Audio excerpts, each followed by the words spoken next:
आज अनुष्ठित हेब बारंग प्रसिद्ध कार्तिकेश्वर भसाण उत्सव मेलाणी नेबे पार्वती पुत्र कार्तिकेय अपराह 3टारू यह भसाण उत्सव अनुष्ठित हेब। भसाण उत्सव में सामिल हेबे 40 रु ऊर्ध्व मेढ़ विभिन्न प्रकार आलोकमाला सहित घंट घंटा बाजा और पारंपरिक नृत्य कंपी उठिब बारंग अंचल। भसाण पाई बारंग पुलिस और आंचलिक शांति कमिटी पक्षर व्यापक व्यवस्था करा जायछि।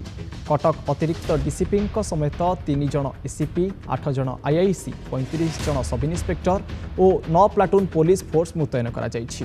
गणपर्व कार्तिकेश्वर पूजा को बेस धूमधाम पालन करिथांती बारंगवासी। बारंग कार्तिकेश्वर भसाण पाई आज अपराह 2टारू राति 11टा पर्यंत कटकणा जारी होइछि। तेज बारंगरू त्रिशूलिया छक पर्यंत यही ट्राफिक कटकणा को जारी करा जायछि। अपराह केवल जरूरीकालीन जान व्यतीत अन्य समस्त गाड़ी यही रास्तार यातायात बंद करिवो। बांकीरू कटक पाई नराज दे जिबाकू व्यवस्था करा जायछि। भुवनेश्वररू कटक आसिबा पाई बारंग थाना सम्मुख चंडी प्रसाद गाँ दे जिबाकू व्यवस्था करा जायछि। सेपरि बांकी और आठगड़ अंचलरू भुवनेश्वर जिबाकू हेले गोड़ी साहिरू चंडी प्रसाद गाँ दे जिबाकू व्यवस्था करा जायछि।